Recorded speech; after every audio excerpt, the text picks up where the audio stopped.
Survey भवन्तु सुखिनः survey Santu निरामया।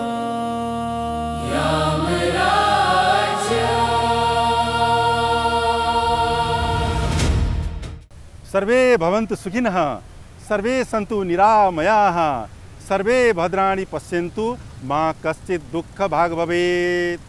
जय जय सीताराम। उत्तिष्ठत जाग्रत प्राप्य वरानी बोधत। उठ्नुहोस्, जाग्नुहोस् र तयार हुनुहोस् राम राज्यको महान यात्रामा। यो अभियान तपाईको पनि हो, मेरो पनि हो र हामी सबैको हो। त्यसैले आउनुहोस्, देवभूमि नेपालबाट विश्वलाई सर्वे भवन्तु सुखिन्नको सन्देश दिने कार्यक्रम राम राज्यमा सहभागी बनौँ। राम राज्य अभियानको क्रममा आज हामी जाउलाखेल आइपुगेका छौँ। जाउलाखेलमा स्वर्गीय श्री 5 वीरेन्द्रको शालिग अगाडि उभिएर राम राज्यको अभ्यास गर्नेछु। उहाँले शान्ति क्षेत्रको प्रस्ताव राख्नुभएको थियो, जुन राम राज्यको सिद्धान्त अन्तर्गत पर्छ।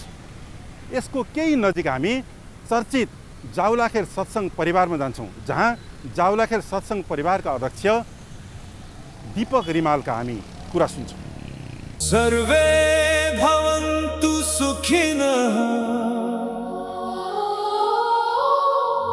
सर्वे सन्तु निरामया।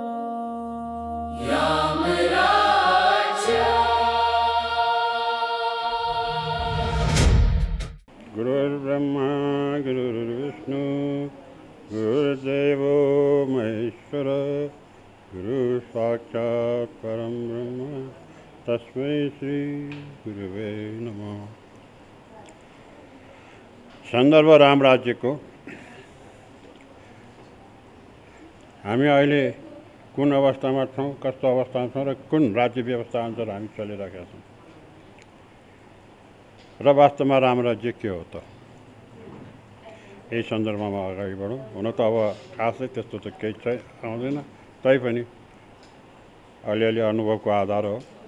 राम राज्य के हो त? राम राज्य भन्न खोजेको कुरो के हो भन्दाखेरि कस्तो थियो राम राज्यको एकछिन कल्पना। हुन त आजकल राम राज्य भनेर अर्का एक थरीले पनि राम राज्य भन्छन्। उसको त कसैको बारेमा अलि त्यस्तै व्यवहारिक नभए मान्छे, बरालिएको मान्छेलाई पनि भन्छन् उसको त राम राज्य छ नि। के भन्यो भने अब काम गर्नु केही छैन, विचार चिन्तन केही छैन, मोज मस्ती गरेर हिँड्न राम राज्य। तर हामीले खोजेको राम राज्य त्यो होइन। राम राज्य कस्तो थियो त भने आदर्श, न्यायपूर्ण शासन व्यवस्था यी आदि इत्यादि यस्तै किसिमको हुन्थ्यो।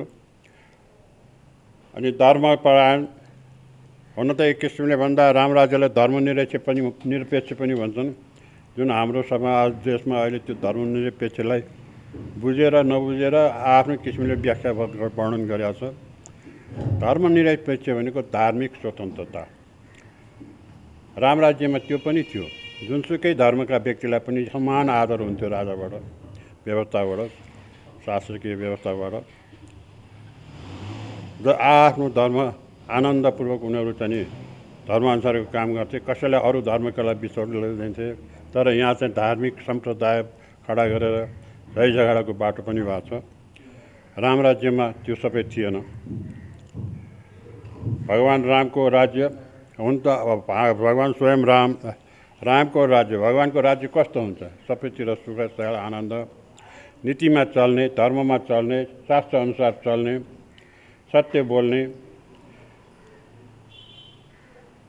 प्रजाहरूको कल्याणको लागि बोल्ने, प्रजाहरूको इच्छा अनुसार चाहिँ राज्य सञ्चालन गर्नेलाई नै हामी राम राज्य भन्छौँ। अब राम राज्यको बारेमा भन्नुपर्दाखेरि यहाँ मैले हाम्रो सद्य गुरु प्राध्यापक शिव गोपाल विशालबाट रहेछ त्यो श्रीराम महाकाव्यको मा राम राज्य भन्ने नै एउटा सोपान छ, खण्ड छ। त्यसैको कविता हो। स्वर त राम्रो छैन, लय पनि मिल्छ कि मिल्दैन, छन्द कि, तैपनि म प्रयास गर्छु। हाम्रो यो नर जन्म उत्तम हुने श्रीरामकै ध्यानले। रामकै हर हमेसा रामकै ध्यान गर्ने हो, अनि हाम्रो यो जन्म उत्तम हुन्छ। अनि जीवात्मा परमात्माको मिलनले ब्रह्मात्माको ज्ञानले एउटै चिन्तन गर्नुपर्छ अब त श्रीरामको नामको एउटै जीवन बाँच्न सिक्नु पर्ने श्रीरामकै कामको भनेपछि हर हमेसा रामकै नाम लिएर रामकै चिन्तन गरेर रामलाई नै मनमा राखेर हामीले काम गर्ने हो भनेदेखि त्यहाँ विपरीत भावनाहरू केही आउँदैन, सबै न्यायपूर्ण हुन्छ, सद्भाव हुन्छ र त्यही अनुसारको कार्य भएपछि अनि प्रत्येक व्यक्तिमा त्यो भाव जाग्यो भने अनिखेरि राम राज्यको हाम्रो कल्पना परिकल्पना साकार हुन्छ। भगवान् रामले गर्नुभएको जस्तो छ। फेरि अर्को छ यसैमा अलिकति फरक छ शैलीमा। थिएन राम राज्यमा कदापि आर्तनाद है। छैन, कोही रुँदैन थिए, कसैलाई आर्तनाद थिएन, पीडा थिएन, छटपटी थिएन, किनभने सबैतिर सुख शान्ति नै थियो। थिएन राम राज्यमा कदापि आर्तनाद है। हुँदैन हुन्न रे यहाँ विषाद नै विरोध नै, न विषाद छ न विरोध छ। कस्तो छ त भनौँ रामराज्य यस्तै छ। अझ भन्यो भने रामराज्यलाई तुलना गर्ने कतैसँग जाने भने त उही एउटा प्रसङ्ग आउँछ। राम र रावणको युद्ध कस्तो थियो अरे भन्दा राम र रावणको युद्ध जस्तै थियो अरे। त्यस कारण रामराज्य कस्तो थियो त भने रामराज्य जस्तै थियो। त्यो रामराज्य अरू कुनै चाहिँ राज्य व्यवस्थासँग कल्पना गर्न मिल्दैन, त्यसलाई त तुलना गर्न मिल्दैन। त्यो त्यस्तो किसिमको थियो। गरिब बैर छैन है धरा सदा पशुत छ। सुनाम शान्ति कान्तिले विदेश देश बोल्दछ। वकिल काम छैन है। राम राज्यमा वकिल चाहिँदैन थियो होइन। अहिले त हजारौँ वकिल छन्, लाखौँ छन्। राम राज्यमा चाहिँदैन थियो किनभने झगडा नै हुँदैन थियो। वकिल काम छैन होइन सैन्य शक्ति चाहिने, सैन्य पनि चाहिँदैन। अधर्म हुन्न है यहाँ न रोग देख्न पाइने। सबै सुखी चरित्र कर्ममा कडा। स्वधर्म पालना गरे सबै ठुला सबै बडा। यस किसिमको राम राज्य। रामको राज्य हो धन्य, न्याय नीति र सत्यता।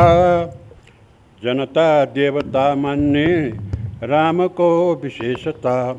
राम स्वयंले आफै पनि परमात्माको चाहिँ अवतार लिएर आउनुभएको, नर अवतार लिएर आउनुभएको मर्यादा पुरुषोत्तम रामले आफ्ना जनताहरूलाई देवता सराम मानेर रामले शासन व्यवस्था चलाउनु भयो।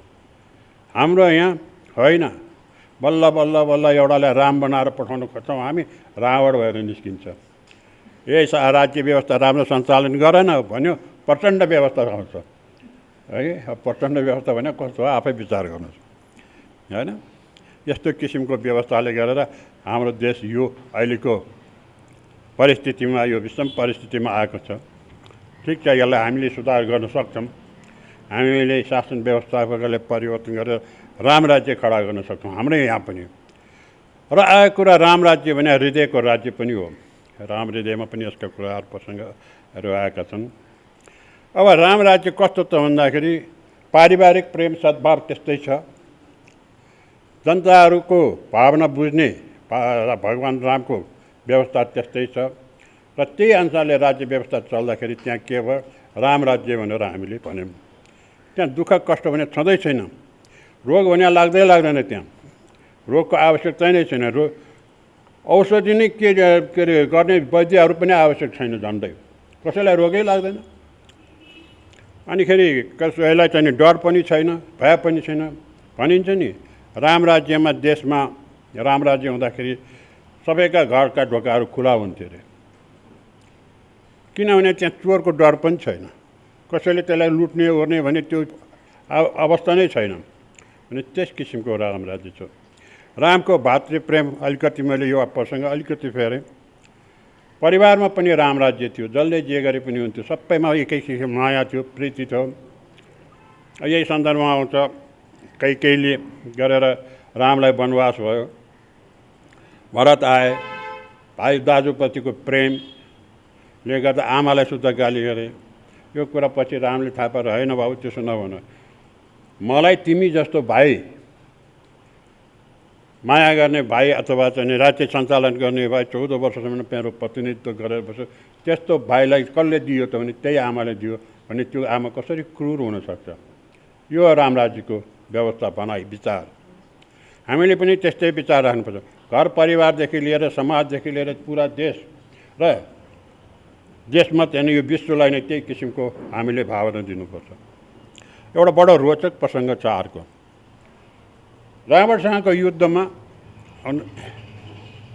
रामले रावणलाई हराउनको लागि एउटा चाहिँ पछि अनुष्ठान गर्न लाग्नुभयो भगवान् शिवको।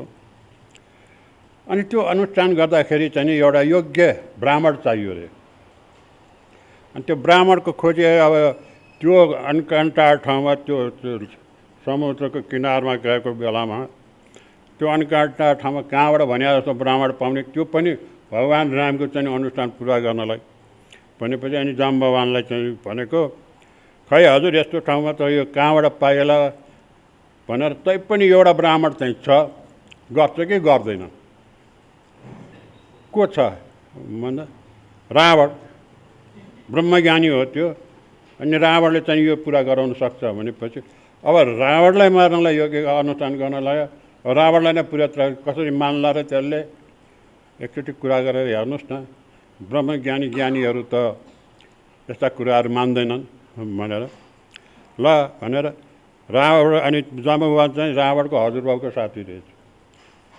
अनि ल भनेर गएको रावणले थाहा पायो। अनिखेरि आफ्नो द्वारपालहरूदेखि लिएर सारू सुरक्षकहरूलाई गएर मेरो हजुरबा आउँदै हुनुहुन्छ, उहाँ आएपछि उहाँलाई सोधी यताउति केही कुरै नगरी सिधा मका लिएर आउनु भनेपछि उनीहरूले नि जाम्बवान आएको देखेर एकदम सत्कार गरेर रावण कहाँ पुर्यायो। ढोग्न आयो रावण, किन आउनुभयो यस्तो थाहा त छ नि उसलाई पनि के कारणले आयो भनेर। एउटा ब्राह्मण चाहिएको थियो, योग्य ब्राह्मण, एउटा अनुष्ठान गराउनु थियो। फलानु यसरी समुद्रको किनारमा उतापट्टि बसिराखेका छन् तीरमा, उनीहरूलाई एउटा अनुष्ठान गर्नु थियो। त्यसको लागि एउटा राम्रो गतिलो पण्डित चाहियो भनेपछि को त्यसको लागि तिमीलाई भन्न आएको गर्छौ त भन्यो। ए मलाई नै मार्नु त होला नि होइन र भनेछ। ल हेर्नुहोस्, दुश्मनी हुँदाखेरि पनि त्यो भाव छैन मनमा, दुर्भाव छैन। ठिक छ, मेरो कर्तव्य। रावणले के भने म एउटा ब्राह्मण भएको हुनाले, म ज्ञानी भएकोले यो गर्न सक्ने भावनाले म गरिदिन्छु। त्यो पनि कर्तव्य पालन गर्नु। सबले आफ्नो आफ्नो ठाउँ क्षेत्रबाट आफ्नो किसिमको कर्तव्य पालन गरेछन्। यो हो रामराज्य, एउटा उदाहरण थियो। त्यसपछि गएर अनि एउटा प्रसङ्ग, त्यसमा रावणले अनुष्ठान गर्ने बेला अनि जाम्बवान फर्किन लाग्यो भनेर सोचेछ। अनि सामग्रीहरू त छ नि यजमानसँग, खै अब बन्दोबस्त गर्नु भने के होला र त्यो वनवासीसँग के को सामान होला र मैले लिएर आउँछु। तिम्रो उसले यजमानले बिहा गरेको छ कि छैन भनेर सोध्दो रहेछ। फेरि छन् त छ, खै कसले हरेर लगाएको छ अरे भनेपछि उसैले हरायो हो नि त। त्यो पनि म व्यवस्था गरेर ल्याइदिन्छु, खोजेर ल्याइदिन्छु भनेर सीतासहित गयो त्यहाँ यज्ञमा। अनिखेरि राम र लक्ष्मण दुइटैले त ढोगे, नमस्कार गरे, बोलाए, स्वागत गरे, यज्ञ सुरु भयो। अनिखेरि रावणले सोध्छ रामलाई, बिहा गरेको छ कि छैन भनेर। बिहा त गरेको छ, श्रीमती चाहिँ यहाँ छैनन्, एकजनाले लिएर गए। ए मैले खोज ल्याइदिएको छु भनेर त्यहाँ चाहिँ रथमा छन् भनेर अनिखेरि ल बोलाएर ल्याउ त भनेर ल्याएर गरे। त्यो अनुष्ठान सिद्धेपछि जान लाग्यो भने रामलाई, हजुर दक्षिणा, आचार्य नि त रावण, आचार्यहरूलाई दक्षिणा, तिमी जस्तो वनवासीले के दक्षिणा दिएला हो मलाई भने, अब मसँग जे जस्तो छ गच्छले दिन्छु नि त भन्दा रावणले के दक्षिणा माग्यो होला? तिमीलाई मार्न पाऊँ भनेर त माग्यो होला नि, अघि तर होइन। यदि मलाई दक्षिणै दिनु छ भनेदेखि मेरो अन्तिम अवस्थामा तिम्रो दुईजना यजमान मेरो अगाडि उभिनुपर्छ। मुक्तिको बाटो खोज्यो, थाहा छ उसलाई सबै। तर के त भने अनि त्यसो हुँदाहुँदै किन गरिराख्या त भने नियम र कानुनको पालना गर्नुपर्छ राम राज्यमा भनेर उसले ठिक छ, लड्नुपर्छ, लड्नु धर्म हो, कर्म हो, आफ्नो कर्मअनुसारको उसले लड्नु पऱ्यो। तर के भने नियम शास्त्रलाई मानेर, नियम कानुनलाई मानेर राज्य गर्नुपर्छ भने त्यही किसिमले राज्य सञ्चालन पनि हो। अब एउटा अनौठो उदाहरण छ भातृ प्रेम। राम वनवास जानुभयो, ऋषि भरद्वाजको आश्रमबाट चित्रकूटतिर लाग्नुभयो। जङ्गलको बाटो, काँडाले बिजाउने ठाउँ, अनिखेरि गइसकेर त्यो बस्ने ठाउँ चाहिँ त्यहाँ व्यवस्था गर्ने ठाउँमा पुगेपछि वनदेवी आउनु अरे रामलाई दर्शन गरेर, हजुर मेरो केही सेवा छ कि? तिम्रो सेवा त वनदेवी केही छैन खासै, एउटा काम चाहिँ के भने म आज जुन बाटो आएँ नि त्यसलाई अलि सफा सुग्घर राम्रो बनाइदिनु पऱ्यो भनेर। हजुर त आइसक्नुभयो, फेरि किन बनाउनु त? अनि मलाई खोज्दै मेरो भाइ भरत आउँछन्, त्यो भरतको खुट्टा बिजाउला, भरत आउँछन् त्यही बेला भनेपछि वनदेवीले फेरि सोध्नु गर्यो, हजुरको भाइको खुट्टा त्यस्तो कोमल छ र? होइन, ऊ त वज्र जस्तो छ भने। अनि किन त? ऊ आएपछि त्यो बाटो देखेर मेरो दाजु यो बाटोबाट कसरी आयो होला, कस्तो कष्ट भयो होला भनेर ऊ रुन्छ। त्यो उसलाई कष्ट भएर होइन, उसले मलाई कतिको कष्ट भयो होला भनेर सम्झेर रुन्छ त्यही बेला भनेपछि दाजुभाइको त्यस्तो प्रेम। अनि भरतले चाहिँ रिस गरेर राज्य लियो भनेर भन्न मिल्छ? कतिपयले भरतलाई गाली गर्छन्, होइन यो राम राज्यमा त्यो पनि व्यवस्था छैन। यसरी न चोर छ न कुनै कानुन चाहिन्छ, त्यहाँ चलिराखेको छ। कतिसम्म त्याग, भगवान् रामको त्याग। माता कैकेयीले वनवास दिनुभयो, रिसाउनु भएन नि त राम त। सँगैमा त्यो कुरा सुनेर लक्ष्मणले पिताजीलाई पनि मार्छु भनेर धनुष बाण उठाएको हो नि त होइन। नियमको पालना गर्नुपर्छ, नियति हो यो। पहिलेदेखि नै आएको, रामलाई थाहा नभए के थियो र? तर लीला नै हो। त्यो लीला सम्पन्न गरेर त्यही अनुसार लीला अनुसार चल्नुपर्छ, व्यवस्था राम्रो हुनुपर्छ, नियमको अनुसारको व्यवस्था हुनुपर्छ। कसैलाई गाली गरेर हुँदैन, रिस राग राख्नु हुँदैन भनेर कैकेयीसँग पनि त्यत्तिकै मातृत्व भाव देखाउनु भएको छ, आमाप्रतिको भाग। यही किसिमले राम राज्यको व्यवस्था चलिराखेको छ। रामले नसक्ने कुरा के थियो र? भगवान् स्वयं राम यसो आँखा चिम्लिदिए रावण मर्थ्यो र चाहिँ आफ्ना त्यहाँ भएका चाहिँ सहयोगीहरू सेनालीहरूले पनि हजुरले त सकेपछि चाहिँ यसलाई किन नमारेको त भने, होइन नियमको पालना गर्नुपर्छ। प्रारब्ध, उसको प्रारब्ध शेष छ, प्रारब्ध शेष छन्जेल मार्नु हुँदैन। उसको नियमको पनि यो यानि भगवान्को नियम पालना गर्नुपर्छ भनेर त्यो समयलाई कुरेर बस्या मात्रै हो। होइन भने रामले त आँखा झिम्काउने बित्तिकै मर्छन् नि, मार्न त सकिन्छ भने। यो सबै व्यवस्था पालन कुन बेला हुन्थ्यो भने राम राज्यमा। अहिले हाम्रो त यहाँ आफूलाई काम गर्न पर्यो भनेदेखि संविधानले चाहिँ सस्पेन्ड गरेर अर्को बनाएर भयो भने अध्यादेश ल्याएर नि काम गर्छन् हो। कहाँ जनताको दुःख हेरिरहेको छ त? छैन नि। रामको पालामा त्यो हुन्छ। अब रह्यो रामको व्यवस्थामा कस्तो हुन्थ्यो राम राज्यमा? जनताले के चाहन्छन् त्यही अनुसारको व्यवस्था हुन्थ्यो। माता सीतालाई त्यत्रो आरोप लगाए, रामलाई त थाहा छ नि यिनी पवित्र छन्, यिनी अग्नि परीक्षा गरेर आएको हो भने। अब त्यो जनताले त्यो अग्नि परीक्षा जनता, सारा जनताले नि नमाने होइन, एउटा व्यक्तिले भनेकोमा आधारमा ल ठिक छ, जनताको चाहना त्यही प्रजाको चाहना चाहिँ नि त्यही छ भने ल ठिक छ भनेर सीतालाई त्यागेर चाहिँ वनमा पठाउनु भयो भने। यो किसिमले रामको व्यवस्था, राम राज्य सञ्चालन भइराखेको छ भने। अब हामीले पनि बाहिरी व्यवस्था जे जस्तो भए पनि कमसेकम आफ्नो व्यवस्था अरूले जे गरे पनि उनीहरूलाई बुझ्नु पऱ्यो, नियम कानुन नीति नियमअनुसार प्रेमअनुसार त्यो राम्रो चलाउनु पऱ्यो। अनि मात्रै हाम्रो पनि यहाँ राम राज्य हुन्छ। र एक किसिमले भने अब रहेको कुरा राम राज्य र मनको राज्यमा के फरक छ?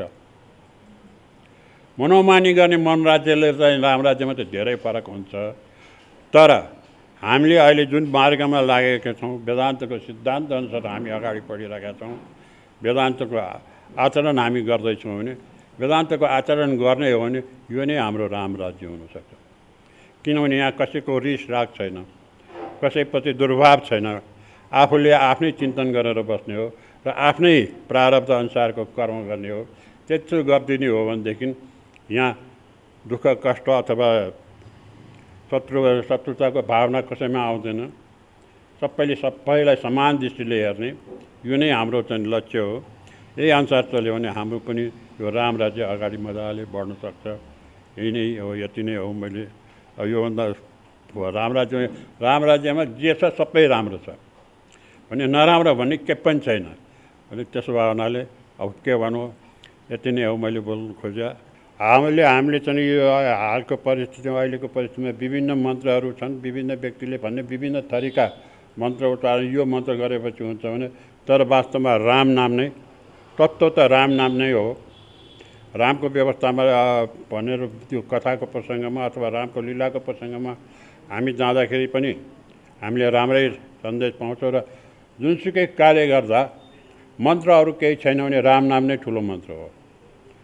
र हुन त हाम्रो व्यवहारमा पनि अन्तिम अवस्थामा पनि पुगेको व्यक्तिलाई पनि हाम्रो समाजमा राम नाम भनेर राम भन्नुहोस् भन्छौँ। किनभने उसले त्यति राम बोलिदिँदाखेरि उसले पार पाउँछ। भने संसारबाट दुःखबाट, यो दुःखको संसारबाट पार पाउने मन्त्र एउटा 2 अक्षरको रामै हो भने योभन्दा ठुलो मन्त्रहरू केही छैन। यो मन्त्र उच्चारण गर्छ, अरू केही सिपाही लागेन, कुनै आउँदैन भने यही नै हो उत्तम मन्त्र, राम नाम। रामको नाम उच्चारण गर्ने भने सबैलाई आनन्द हुन्छ, सबैले सुखपूर्वक पार गर्नु सक्छन् यो संसारको उसलाई, सागरलाई। केही छ अरू छैन। 1-2वटा श्लोक भनौँ फेरि। अब रामकै प्रसङ्गमा पाटोफुटो बिचबाट ल्याएको छु। अहिले वकिलको कुरा आएको थियो। वकिल कुन अवस्थामा चाहिन्छ भन्दाखेरि न्यायालय छ भने वकिल चाहियो। राम राज्यमा के थियो? न्यायालय कतै छैन, अन्याय कति छैन है। जहाँ अन्याय नै छैन, त्यहाँ झगडा हुँदैन, त्यहाँ न्यायालय पनि छ। न्यायालय नभएपछि वकिल पनि चाहिएन। त्यही भएर त्यति बेला चाहिँ ल कलेजहरू थिएनन् होला त्यहाँ है, ल क्याम्पसहरू। न्यायालय कतै छैन, अन्याय कति छैन है, कति छैन है। सबैका मुखमा राम, मनमा राम राम नै। हर हमेसा राम, जय श्री राम। उठ्दा राम, सुत्दा राम, खाँदा राम, काम गर्दा राम भनिन्छ। एउटा श्लोक पनि छ हाम्रो प्रचलित, मुखमा राम, हातमा काम, मुखमा राम। सिद्धियो त यही नै हो राम राज्य। मुखमा राम लिएर हातले काम गर्ने हो भनेदेखि त्यो काम गलत हुँदैन। र जति पनि हामी काम गर्छौँ त्यो काम सबै भगवान् राममा अर्पण गर्ने हो भने, हामी त कृष्णार्पण वस्तु र त्यही हो। भगवान् रामलाई अर्पण गर्ने हो भने त्यसपछि हामीलाई सुख शान्ति त त्यसै आउँछ। अनि भगवान् रामले पनि हाम्रा सारा कष्टहरू आफैले दिनुहुन्छ। यस किसिमले हाम्रो राम राज्य व्यवस्था हुन्छ। धनी गरिबको भेद देखिन्न राम राज्यमा, कोही शोषित रहे कोही छैन शोषक देशमा। यस्तो हुन्छ राम राज्य। तेरो मेरो छँदै छैन, पक्षपात न स्वार्थ छ। सेवा धर्म सदाचार समता परमार्थ छ भनेर यसरी राम राज्य छ। हामीले पनि त्यही अनुसारको आचरण गर्नु पर्यो। यसको मुख्य उद्देश्य नै राम राज्यलाई अनुसरण गरेर हाम्रो आफ्नो व्यवहार व्यवस्था सबै सञ्चालन गऱ्यौँ भने हामी पनि सुखी आनन्दी हुन्छौँ। न कुनै झगडा, न कुनै उपद्रव हुन्छ, झगडा केही रहँदैन, तेरो मेरो भन्ने रहँदैन। सबै धर्मलाई समान भावले हेर्नु पर्यो, जसरी राम राज्यमा हेरिएको छ। भगवान् रामले कुनै पनि धर्मलाई उपेक्षा गर्नुभएको छैन, अपेक्षा गर्नुभएको, त्यो उपेक्षा गर्नुभएको हेला भएको छैन। सबै धर्मलाई भनेकै छ, सबै धर्मलाई राम प्यारो भनेर। यहाँ यस किसिमले अब त्यो बेला त कस्तो पनि थियो अरे राम राज्यमा भने, कुनै पनि परिवारका ठुला बडाले आफ्नो सानो आफूभन्दा तलको बालकहरूको क्रियाकर्म नै गर्नु पर्दैन थियो। किनभने त्यो बेलाको व्यवस्था अनुसार मृत्युको क्रम पनि बुढो व्यक्ति भएसम्म त्यो घरको मुख्य ठुलो मान्छे भएसम्म सानो मान्छेको मृत्यु हुँदैन थियो।